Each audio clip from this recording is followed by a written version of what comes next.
Welcome to the SuperNature of things. This is a journey upon which we shall make some remarkable discoveries concerning that inner realm which is a part of your consciousness this very moment. Good evening, everyone. I'm Felicity Francis. I'd like to welcome you to another episode of the SuperNature of Things, where we take a look at some of the fascinating and curious events taking place in and around our town. We'll be interviewing Grimsfield's own rising star on the lecture circuit, Benita Sarkasian, who will be discussing her new touring presentation, 12 Rules for the Internet, an Antidote to Edgelords. We'll also be speaking to regular contributor Shadbolt Rathsbury, who is on the scene investigating reports that dozens of local residents have been bursting into flames. But up first, we have our very own Scoops Daily looking into an outbreak of, what would you call it, Scoops? Zombieism, Felicity. Can you explain? Sure thing. I'm investigating reports of citizens walking around town mumbling and groaning. That sounds like it could be anything. Why do you say zombies? Because we also have unconfirmed reports of cannibalism. Cannibalism? Really? Who is making these unconfirmed reports? Me. Just now. I'm looking into confirming them, but I'll get back to you. Okay, great. Let our listeners know what you find out. Meanwhile, we have Shadbolt Rathsbury investigating several recent deaths in town. What do you have for us so far, Shadbolt? Thank you, Felicity. I am on the scene of the third reported case of SHC. Can you explain SHC to our listeners who may not be familiar with it? SHC stands for spontaneous human combustion. That's when a person bursts into flames with no fire nearby and burns completely. In fact, I am at the home of a Mr. Langley Fitzers who was recently seen to immolate on his front porch with no visible sign of ignition. That sounds unbelievable. And I've also asked around and found out that he kept no accelerants in the house. He wasn't a smoker. He wore only natural fiber clothing. And the strange thing is that there was no visible damage to either the house or the porch, yet Mr. Fitzers was consumed entirely, leaving nothing but a pile of ashes. Wow, were there any witnesses? A couple of locals on the scene, and Mr. Fitzers himself, who I will interview now. Mr. Fitzers, can you tell me exactly why you burst into flames? Oh, Shadbolt? There's a bit of dead air there. Are you still on the line? Everything is fine, Felicity. I'm just holding the mic up to Mr. Fitzers so he can answer my question. It is a standard interview technique. Sure.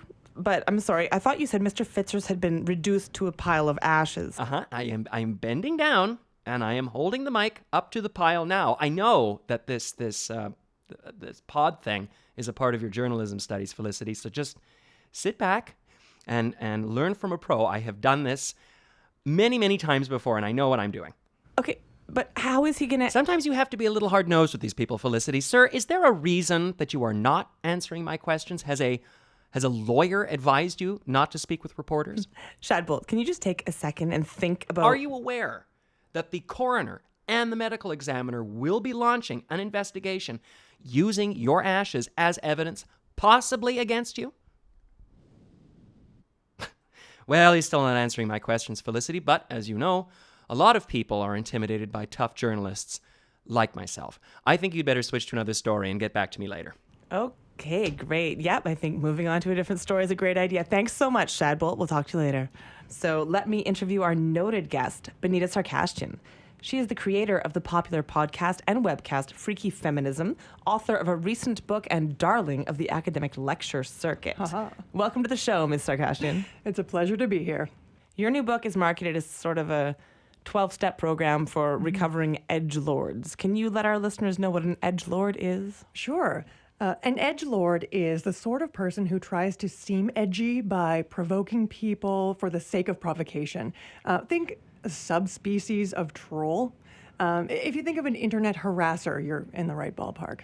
How big of a problem would you say that online harassment is nowadays? Well, it's a big problem. It's huge, gigabig. In the book, I discuss thinking carefully about what you read on the internet, what the source or sources are for a particular claim, et cetera, et cetera. When you don't think carefully about these things or consult the sources, that's when blow-ups happen, which is what led me to rule number 3, chill the fuck out. The reason I used profanity in the rule was to get people's attention as an intensifier. So if I say, this is really important, or this is really, really important, or This is really fucking important.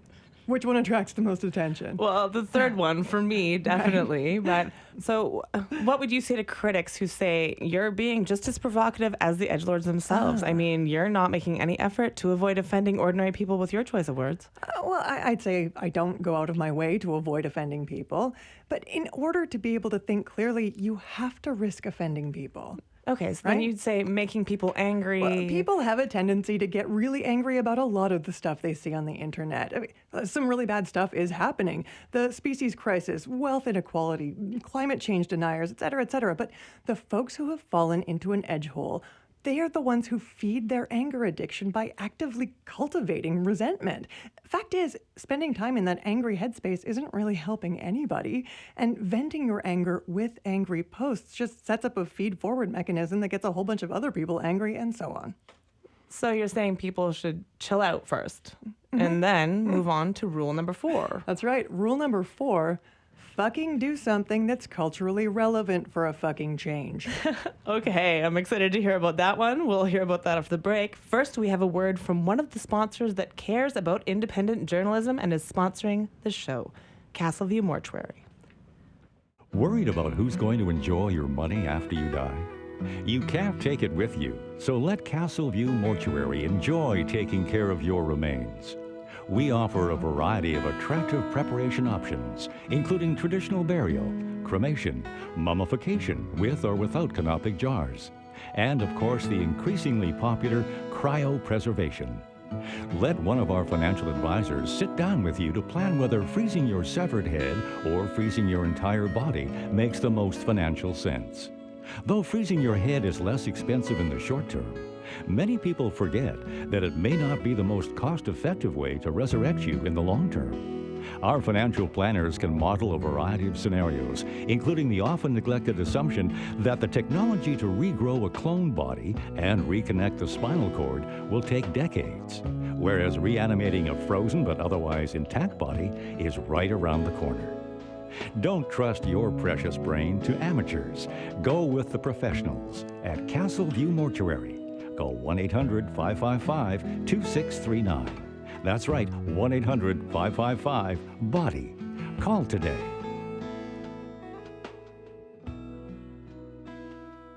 Welcome back, everyone. I'm Felicity Francis, and you're listening to my new podcast. I've got popular media critic Benita Sarkastian in the studio with me, though over the break, I got a call from Scoops Daily with an update on the outbreak of zombieism afflicting our town. Scoops, are you there? Yes, I'm here. I'm standing outside the sanatorium talking to nurse practitioner Biff Stroganoff. Now, Nurse Stroganoff, what can you tell us about the horror that stalks our streets? The horror? The zombies. There are no zombies. Those zombies, as you call them, are just normal people. They're perfectly alive, not dead. Or undead? Yeah, undead's not a thing. We found that all the patients were heavy users of THC-laced vape juice. Can you explain THC to our listeners who may not be familiar with it?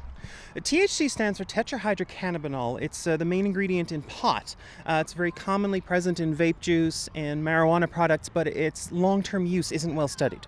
And you're saying that THC is turning people into zombies? No.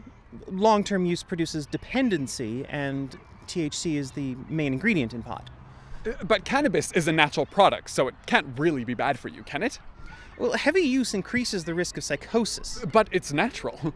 High-potency THC increased the odds of psychosis to 5 times the background risk, according to a European study in Lancet Psychiatry. Okay, but our listeners want to hear more about the zombies.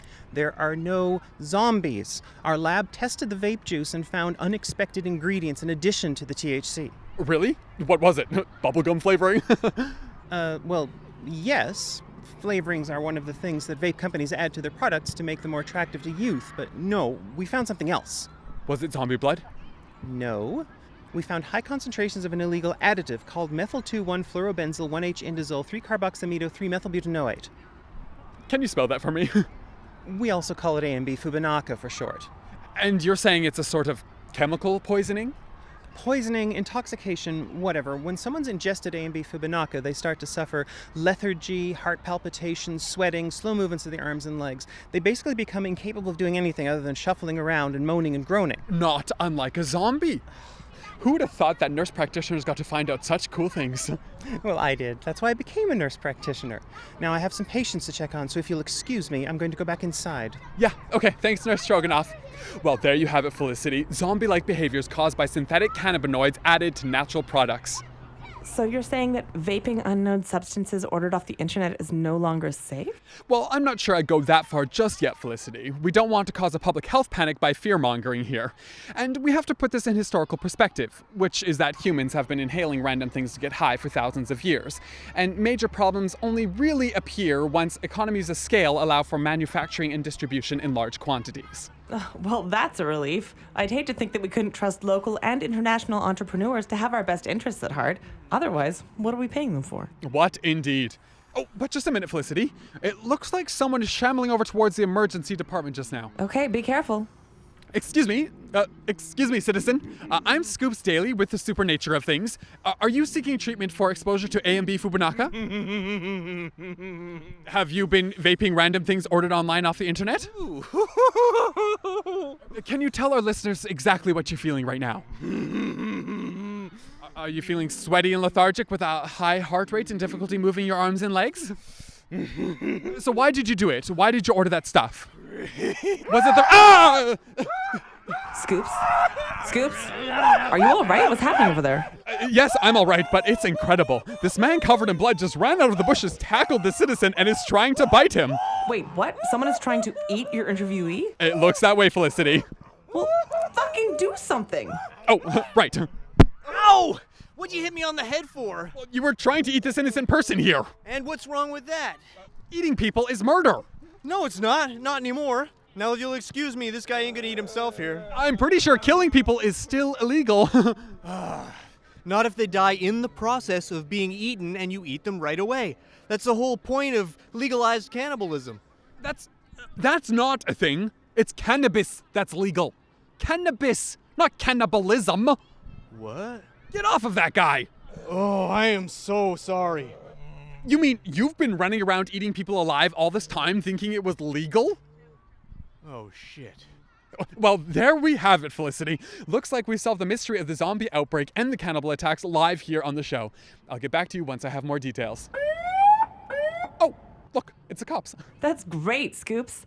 Now let's return to Shadbolt with more on the spontaneous combustion of Grimsfield's residents. What have you learned, Shadbolt? None of the combusted citizens are cooperating with investigators at this time, Felicity, although I was able to access their browser histories. What? How? First of all, it doesn't matter. Secondly, all of the victims were on Twitter viewing tweets about Bonita Sarkastian. What? That's right. Although none of them seem to have actually read her book or seen any of her videos. All of the tweets were exclusively focused on what's been written by others about Miss Sarkastian. I mean, could there be some sort of connection between people reading these tweets and then spontaneously combusting? I mean, what could be so inflammatory about Miss Sarkastian? I'm actually in the studio right now with Miss Sarkastian. Oh my God, Felicity, listen to me. You have to get out of there right now. Just stay away from her. She is the one thing that is tying all of these people together. Yeah, I'm pretty sure I can handle myself. Just stop arguing. Just get away from her. She is a... So, Miss Sarkastian, what do you have to say about all that? I don't know what to say. Yes, tweet mobs can get fucking nasty, I should know, but the idea that reading tweets could make someone mad enough that they spontaneously combust. So, what do you say to Shadbolt's suggestion that the tweets about you correlate with the recent cases of SHC? Correlation isn't causation. But all causes correlate with their effect, don't they? Well, yeah, well, maybe the tweets are the cause. I mean, all of the deceased were on Twitter a lot of the time. Let me just look at some of these tweets. That could take a while. There are a lot of them. Wow. These people really hate you. Oh, you don't know the half of it. Although a lot of people who have followed my work have been debunking the theory. Did you really say that? And then, how could you even think that one? And then this one, and then, wait a minute. This one's actually from Mr. Fitzers. Oh, this one actually makes me angry. Okay, could you show me the tweets you're looking at? Mm-hmm, yep. So this one here. Yeah. Mm-hmm. Oh, okay. I never said either of these first two things. And, okay, the third thing that they're tweeting about, this was taken out of context and blown up into something that was a complete distortion of what I actually said. But How can I not trust what I read on Twitter? I mean, where would I find appropriate context for your remarks if not on Twitter? You'd find context in my book. Okay, let me take a look. Sure. Wow. There's a lot of words in here. More than 280 characters, that's for sure. Okay. So when they tweeted this, oh my God, you totally never said that. That's right. And then here, they did take you out of context. Actually, that's kind of funny now that I see what you really wrote. Feeling less angry now? Yes, actually, it's really funny that you mentioned that. Felicity! Shadbolt? Oh. Did you run all the way here? Yeah, no, Felicity, you have to stay away from her. She's a combustion Medusa. I don't know. Holy fuck! He burst into flames! All that's left is his cell phone and a greasy puddle on the floor. Oh, smells like overcooked donair. That reminds me, I am feeling a little peckish. Oh, can you pass me his cell phone? I'll order in from Meat to Go. Oh, yeah, sure. Careful, that's careful. hot. I'll grab it with my handkerchief. Hey, what was he doing on his phone? Let's see. Okay, web browser history. He was reading all the tweets about you. That's why he was so angry. The same way I started to get angry when I read all those things. You were angry until... Until I went to the original source and digested your long-form argument. Poor Shadbolt. If only he and all those other people had thought to do the same. Yeah, I mean, wow. Who'd have thought that poorly articulated online rants would have such far-reaching consequences? Such is the true tragedy of edgelordery. Huh. Well, stranger things have certainly happened in this town, I'll tell you that. Thanks for joining us on the show. Here's your complimentary swag bag with a GVU mug, mouse pad, and hoodie. Sweet. That's all the time we have for this week's episode. I'd like to thank Benita Sarkastian, our guest, our listeners both at home and internationally, and our sponsor, Castleview Mortuary. Listeners of this podcast can ask for 5% off total body cryopreservation for the first year. Just tell them Felicity sent you. Next week, blood-sucking butterflies, an ancient civilization at the center of the earth, and direct-to-consumer sperm testing.